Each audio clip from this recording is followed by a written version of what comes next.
সকালের সমস্ত বাসি কাজ কমপ্লিট করে ঠাকুর পূজা দিয়ে তারপরে আবার যে কাজগুলো আমার আছে সংসারের বাকি কাজগুলো সেগুলো শুরু করি। প্রতিদিনই আমার এই একই রুটিন। সকালে ঘুম থেকে উঠে চা খাই, তারপরে বাসি কাজ বাজ শেষ করে স্নান ধ্যান করে ঠাকুর পূজা দিয়ে তারপরে সমস্তটা শুরু করি। তো আমার ঠাকুর পূজা শেষ, আর সকালের ব্রেকফাস্টে ছিল রুটি আর আলু ভাজি। তো চলো আজকে এই তো শুরু করলাম। আশা করছি তোমাদের অনেক অনেক অনেক ভালো লাগবে। সাথে থেকো সবাই। হ্যালো বন্ধুরা, কেমন আছো তোমরা সবাই? আশা করছি অনেক অনেক অনেক ভালো আছো, আর আমরাও ভালো আছি। তো এখন থেকে ব্লগটা স্টার্ট করলাম। যে যেখান থেকে আমার ভিডিও দেখছো সবাইকে আমার রঙিন ছবিতে স্বাগত আর অনেক অনেক অনেক ভালোবাসা। তো কোথা থেকে শুরু করছি বুঝতেই তো পারছো। আমি কিন্তু অলরেডি রান্না চড়াই দিয়েছি, প্রায় হওয়ার মধ্যে রান্না। এই যে এখানে হচ্ছে আলুকপি ফুলকপি ভাজতে বসাই দিচ্ছি।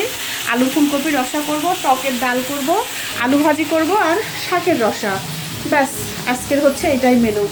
আর প্রচুর পরিমাণে গরম, এই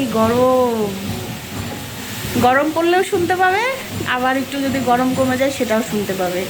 তো ভীষণই গরম পড়ছে, ভীষণ মানে কি, কালকে তো খুবই খারাপ অবস্থা হয়ে গেছিলো বিয়েবাড়ি যায়, খুবই গরম পড়ছে। আর আজকে সকাল থেকে গরম, ওই জন্যে সকালবেলা একদম হুটোপাটি করে কাজ টাজ করে স্নান ধ্যান করে পূজা দিয়ে আগে একদম রান্নাঘরে ঢুকে গেছি। যে রান্না মানে কোনো রকম করে ঘরে ঢুকবার, এই যে বুঝতে পারছো দরজা সবসময় দেওয়া থাকছে। আমার উত্তর সবসময় এখন ঘরে, কারণ এইমাত্র সে আসলো, আসার পর হাত মুখ ধুয়ে সে এখন ঘরে বসলো।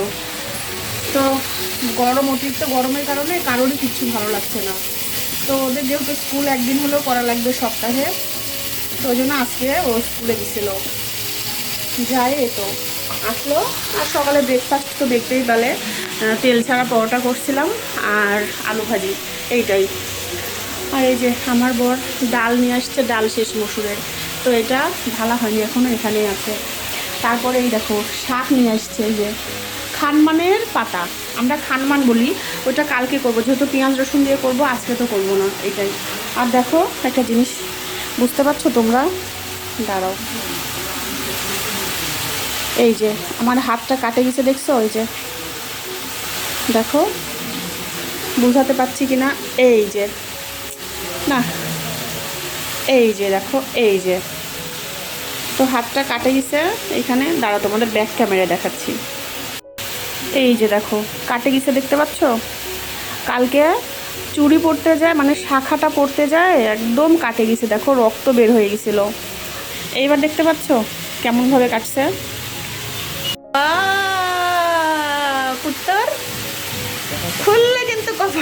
খুললে কিন্তু কপালে দুঃখ আছে। এই বাবা আমার দিস না, তোর পর আমার পর কিন্তু আলাদা। মা গো, দেখো এটা হচ্ছে আমার ছেলের চশমা, নতুন ফ্রেম নিল সে।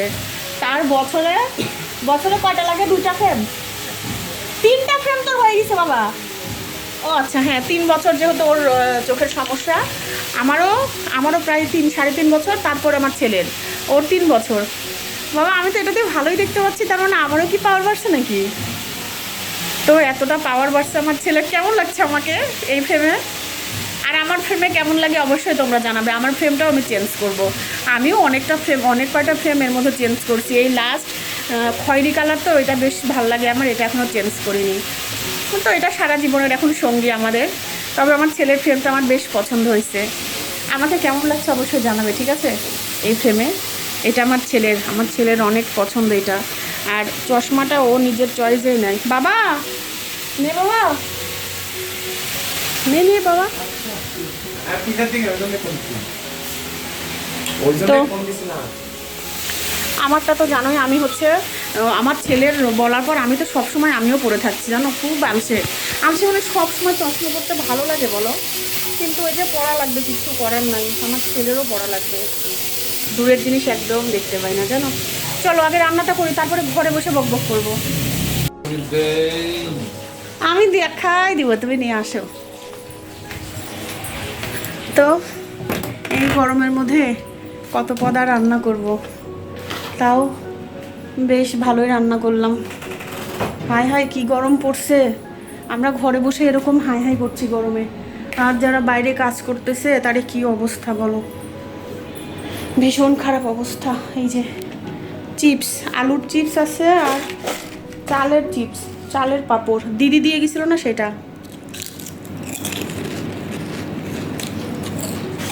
আর কী কী রান্না করছে সেটা দেখাচ্ছে, আগে একটু বসি বাবা। আসে বসছিলাম, বসে একটু এসির হাওয়া খাবো, বসে এসি টেসি ছাড়ে এখন মনে হয়েছে আমার, ও হো আমি তো পাঁপড়ই ভাজিনি। তারপর আজকে আবার শ্যাম্পু করছি, চুলও ভেজে আছে এখনও চুল হচ্ছে, শুকায়নি। হ্যাঁ ওর মধ্যে করে আনলে ওটা খুলো। তলের ইয়েটা ওখানেই আছে। আচ্ছা এখন তো আর লাগে নাই, এখন তুমি দিয়ে দাও। আমার বর এখন তরকারিতে ঘি দিবে, ঘি শেষ হয়ে গেছিলো, আনতে বলছি ভুলে গেছিলো, পরে এখন আবার আসার সময় নিয়ে আসলো। তারপরে হ্যাঁ আলু কপির রসাতে, ওইটাতে ঘি না দিলে কি খাওয়া যাবে? তো এখন ঘিটা দিয়ে নি। উফ কীরকম গরম বাইরে, কালকের মতো গরম নয়। আরে কালকে কিন্তু সত্যিই গরম ছিল। আবার তো চোখ ব্যথা হচ্ছে পাগলের, বাম চোখ আবার ব্যথা হচ্ছে। হয়েছে ওই চামচটা দিয়ে নাড়ে দাও এখন, ঘিয়ের চামচটা দিয়ে। হ্যাঁ আধ লাগবে না, আর দিও না, আর দিও না, ওই চামচটা দিয়ে নাড়ে দাও। হ্যাঁ কাজ করে নিচ্ছি বরের দিয়ে, বর আমার কত কাজ করে দেয় না বর। হ্যাঁ কিছু বলুন আপনি, ওটা মধ্যে রাখো, ইয়ে করে দাও, নাড়ে দাও, নাড়ে দাও, থাক তাহলে। তো চলো ছেলে বের হলে ছেলেকে খাবারটা দিয়ে দিব, কারণ আমি এতক্ষণ একটু চুলটা শুকাইনি। শ্যাম্পু করছি, কালকে আসে স্নান করতেছিলাম, আমার বর স্নান করতে দেয়নি, শুধু ওই স্নান করার মতো হয়েছে, গাটা ধুয়ে একদম চুল টুল পুরো মাথার এগুলো দিয়ে ঠান্ডা জল দিছি, দিয়ে তারপরে রাত্রে ঘুমাইছি 9টা পর্যন্ত। আমার বরে বলতেছি, আমি বারবার নাকি বলতেছি কি যে 9টা বাজে গেছে আর ওঠা লাগবে না, একবারেই শুয়ে পড়ি, একবারেই শুয়ে পড়ি। মাইকেও খাবার দেওয়া হয়নি, আমরা নিজেরাও খাইনি, এরকম একটা অবস্থা, না দিয়েটি আমরা শুয়ে ঘুম পাড়তেছিলাম সবাই মিলে।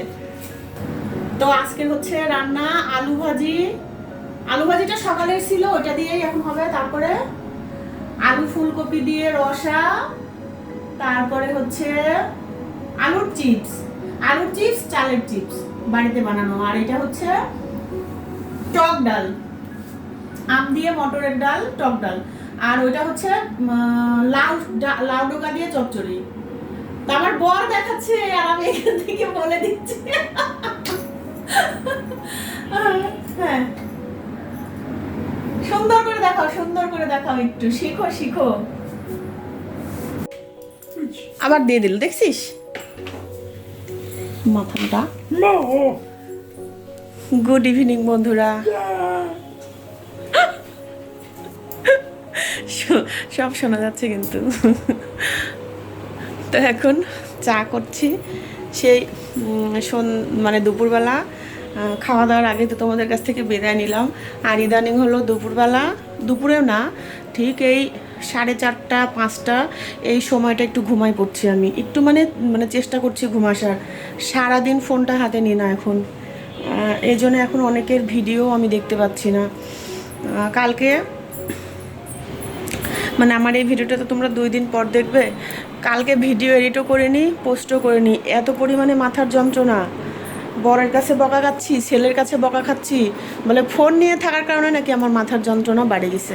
তাহলে বোঝো, ওই জন্যে মানে সারাদিন ফোন নিচ্ছি না, ওই রাত্রিবেলা যেটুকু মানে এডিট করার জন্য নেওয়া লাগে সেইটুকু সময় ফোনটা নিচ্ছি। এই বেশ কিছুদিন হলো, তাও 5-6 দিন হয়ে গেল। আমার এই যে প্রচণ্ড, দেখো এই যে এগুলো ব্যথা, এগুলো প্রচণ্ড ব্যথা হচ্ছে, আর এই দেখো চুল টুল উঠে, দেখছো কী অবস্থা, এই কয়দিনে প্রচুর পরিমাণে চুলও উঠে যাচ্ছে, জানি না কিসের জন্যে। তো ওই জন্য আমি অনেকের ভিডিও এখন দেখতে পাচ্ছি না, ইচ্ছা থাকলেও দেখতে পাচ্ছি না, এই একটাই কারণ। আমারও মনে হচ্ছে যে ফোনটা বেশিক্ষণ চোখের সামনে ধরে থাকলে একটু সমস্যা হচ্ছে, আমার বেশ সমস্যা হচ্ছে, এই জন্য ফোন দেখাই বাদ দিয়ে দিছি। জানো কী আর করা, একটু মাথার যন্ত্রণাটা কমলে তারপরে আবার রেগুলার হব। আর জানি না এখন আবার রেগুলার ভিডিও ঠিকঠাক দিতে পারবো কি না জানি না। আর আমার সাথে কেন জানি এরকম হয়। তো চলো চাটা খাই, চা খাই ওষুধ খাবো। কালকেও খাইছি, আজকেও খাওয়া লাগবে ওষুধ, তাছাড়া মনে হয় না কমবে মাথার যন্ত্রণা। আর কি পরিমাণে গরম, কি বলবো আর, প্রচুর গরম পড়ছে প্রচুর। চাটা খাওয়া কমপ্লিট। আর আজকে হাঁটতে যাওয়ার আগে হয়েছে, আজকে বাসনটা মাজা হয়নি। প্রায় দিন কি করি, হয় আগে বাসন মাঝে একদম মানে সব পরিষ্কার করে টরে দিয়ে তারপরে হাঁটতে বের হই। আবার মাঝে মধ্যে কি হয় জানো, মাঝে মধ্যে একদম ইচ্ছা হয় না, তখন হাঁটে আসে তারপরে আবার বাসন মাজি। আর বিকালে আমার এই যে এইটুকুই কাজ থাকে, মানে সন্ধ্যার পরে আর কি এইটুকুই কাজ থাকে। তারপরে একটু সময় বসে থাকি নিজের মতো, আরও যেগুলো টুকিটাকি কাজ থাকে সেগুলো করি। তো এই যে টুকিটাকি কাজ বলতে এটাই। আর আমার কাজের মানে আমার নিজের কাজের মর্জি হচ্ছে আমি, আমার মন চাইলে করি, না চাইলে করি না। কারণ আমাকে তো কেউ বলার নাই যে এই কাজটা করতে হবে, এটা এখনই কমপ্লিট কর, না করলে হবে না, এই সেই এরকম তো কিছু করার নাই, মানে কেউ বলার নাই। তো আমার মতো করে আমি আমার সংসারের কাজ ভালোবেসে করি। আর আমার খুব সুবিধা হয়, আমি অনেক কাজ একবারে কিন্তু কখনোই করি না। আর যেহেতু ছোট বাচ্চা টাচ্চা নাই, আমার ঘরদোর অত অপরিষ্কারও হয় না, একটু অগোছালো থাকে, যেহেতু একটা বিছানায় সব সময় বসি শুয়ে থাকি, এই জন্য একটু অগোছালো হয়তো বা থাকে। আর পাশের রুমটা যেহেতু খাওয়া দাওয়া হয়, ছেলে পড়াশোনা করে, একটু অগোছালো হয়ে থাকে, তাও চেষ্টা করি একটু গুছিয়ে রাখার। তো এই যে দেখো দুইটা ঘর এখন পরিষ্কার করে নিচ্ছি। ওই যে বললাম না আমার মতো করে আমি করি, আমাকে তো কেউ বলার নেই। আর যদিও বা একটু বেশি কাজ দেখে যেদিন আমার বর, সেদিন তো আমার বরের প্রচণ্ড রাগ হয়। কারণ একটু বেশি কাজ করলে আমার একটু হাতের ব্যথার সমস্যা আছে, বাম হাতে, তো কবজিতে আর কি, তো ওই ব্যথাটা একটু বাড়ে। তো ওই আমার বর ওই জন্য একটু রাগারাগি করে। তো কী করে জানো, ও যখন বাড়িতে থাকে না সন্ধ্যার পরে, তখন কিন্তু আমি আমার কাজগুলো করে রাখি, তাহলে পরের দিন সকালে আমার জন্য ভীষণই ভালো হয়, শুধু ঝাড়টার দিয়ে ঘরটা মুছে নিই। তো এই যে ঘরদোর পরিষ্কার করলাম। আর এই যে ঘরদোর পরিষ্কার করতে যায় দেখো গহনার বাক্সটা পাইছি, একটু খুললাম, দেখি কিচ্ছু নাই। মানে কালকে যে বিয়ে বাড়ি গেছিলাম না, গহনা পরছিলাম, তো এটা উঠানো লাগবে, যাই হোক দিয়ে দেখো তোমাদের একটু ঢং করে আর কি দেখালাম। তারপরে এই যে খানমানের শাক দেখালাম তোমাদের, তো সেটা এখন বাছে রাখছি, তাহলে কালকে আমি করতে পারবো। আর শাকটাক দেখো যেদিন রান্না করব সেদিনই যদি কাটি আমি, তাহলে কিন্তু ভীষণ সময় লাগে, কারণ শাকে পোকা টোকা অনেক থাকে। এই জন্য আমি করি কি, আগের দিনই সুন্দর করে বাছে রাখে দিই। এদিকে ডালটাও ঢালে নিলাম, আর এই যে কাপড় ভাঁজ করা শুরু করে দিলাম। আর সেদিন বিয়ে বাড়ি গেছিলাম না, তো 3টা শাড়ি বের করছিলাম। আমার এরকমই হয় জানো না, কোথাও যাওয়ার সময় আমি শাড়িই বুঝতে পারি না কোনটা পরবো, কোনটা পরলে ভাল লাগবে। যদিও বা আমার সব শাড়ি আমার অনেক পছন্দের, অনেক পছন্দ করে আমি শাড়ি কিনি। তো এই যে সেদিন দেখো এই শাড়িটাও বের করছিলাম, তোমাদের দেখানো হয়নি, জাস্ট যেটা পরছিলাম সেটাই শুধু দেখাইছি। কত সুন্দর না দেখো, পান পাতা মোটিভের শাড়িটা, আর কালারটা যে এত ভালো, একদম দুধে আলতা কালার। তোমরা অবশ্যই জানাবে আমার এই শাড়িটা কেমন। আরেকটাও দেখাচ্ছি তোমাদের। আর এই যে শাড়ির আঁচলটা দেখো এরকম, অনেক অনেক সুন্দর। একবার বোধহয় আমি পরছিলাম, ঠিক মনে হচ্ছে না, একবার বোধহয় পরছিলাম শাড়িটা। তো এই যে তোমাদের একটু দেখা দিলাম। তো ভাঁজ করে রাখছি, এটা আবার একটু তুলবো, যেহেতু বের করছিলাম 3টা শাড়ি আমার রোদে দেওয়া হয়েছে, তো রোদে থেকে তুলে নিয়ে আসছিলো, তো আমি ভাবলাম যে ভাঁজ করে রাখে দিই, পরের দিন হ্যাঙ্গারে করে আবার আলমারিতে উঠাবো। তো এই যে শাড়িটা ভাঁজ করে নিলাম। আর এই যে এইটাও বের করছিলাম দেখো, এই শাড়িগুলো কিন্তু আমার ইন্ডিয়া থেকে আনা, গত বছর ইন্ডিয়া গেছিলাম, তো ইন্ডিয়া গেলে পারে পূজার শাড়িগুলো বিশেষ করে আমি নিয়ে আসি। তো এটাও একটা ওই যে তোমার কাতান টাইপের শাড়ি আর কি, কাঞ্জিভরম টাইপের আর কি। তো এই শাড়িটাও ভীষণ সুন্দর। আর আমার শাড়িগুলো খুব পাতলা, মানে অনেক ভার শাড়ি আমি কিনি না। কাতান হলে পরেও দেখবে কিছু কিছু শাড়ি আছে অনেক পাতলা, পরে এত ভীষণ আরাম হয় কি বলবো, মানে ভীষণই ভালো লাগে। তো যাই হোক, এই শাড়িটার ওপরের পাটটা চিকন আর নিচের পাটটা দেখো মোটা, আর হচ্ছে মাস্টার্ড কালারের হচ্ছে মানে পাড়ের কালারটা ভীষণই সুন্দর। তো এই যে ওইটাও ভাঁজ করলাম। আর এই যে এটা তো তোমরা দেখছোই, এটা হচ্ছে পরে গেছিলাম, তবে এটা হচ্ছে ভুল বলছিলাম, এটা বেনারসি না, সিল্ক বেনারসি না, এটা হচ্ছে অর্গানজার একটা শাড়ি, মানে অর্গানজা বেনারসি টাইপের, তবে ভীষণই নরম, পরে যে এত আরাম এই গরমে। তবে যতই হোক গরমের মধ্যে পাতলাই হোক আর মোটা হোক শাড়ি পরাটা ভীষণ টাফ, কি বলবো আর তোমাদের। তো যাই হোক, এই যে এখন ভাঁজ টাজ করে রাখে দিচ্ছি। আর এদিকে অনেকগুলো জামা কাপড় হয়েছে, কারণ বর ছেলে ওদেরও জামা কাপড় ছিল, সেগুলোও ভাঁজ করলাম। আর আমি জানো মানে কিছু কিছু শাড়ি আছে না, সেগুলোতে কিন্তু সুতির পেটিকোট পরলে একদম আমার ভালো লাগে না। তো আমি এই যে শার্টিংয়ের এরকম কাপড় কিনে পেটিকোট বানাই নিই। আমার খুব মানে পছন্দ, ভালো লাগে আমার। কারণ দেখবে সুতির পেটিকোট পরলে পারে শাড়ির নিচের যে গ্লেজ ভাবটা সেটা কিন্তু নষ্ট হয়ে যায়, আমার তাই মনে হয়, যেগুলো একটু গ্লেজি শাড়ি। তো এই যে এদিকে ছেলের বাবার জামা প্যান্টগুলো ভাঁজ করছি, কারণ ওরাও সেদিন অনেক কয়টা বের করছিল, কোনটা পরবে সেটা ঠিক করা লাগবে, এরকম একটা ব্যাপার। কোথাও যাওয়ার সময় এরকমই হয়, শুধু আমার না, আমার মনে হয় অনেকেরই হয়। তো এই যে পাঞ্জাবি বের করছিলাম, তো পাঞ্জাবি পরেনি, এমনি প্যান্ট আর গেঞ্জি পরে গেছিলো দুজনাই, বাপ বেটা। তো এই যে সমস্ত কিছু এখন সুন্দর করে গুছায় টুছায় নিচ্ছি। তো বন্ধুরা, আজকের ভিডিওটা আমার এই পর্যন্তই। যদি তোমাদের ভালো লাগে তাহলে অবশ্যই একটা করে লাইক দিয়ে দেখো, ঠিক আছে? তোমরা সবাই খুব খুব খুব ভালো থেকো, সুস্থ থেকো। দেখা হবে আগামীকাল নতুন একটি ভিডিওতে। Good night.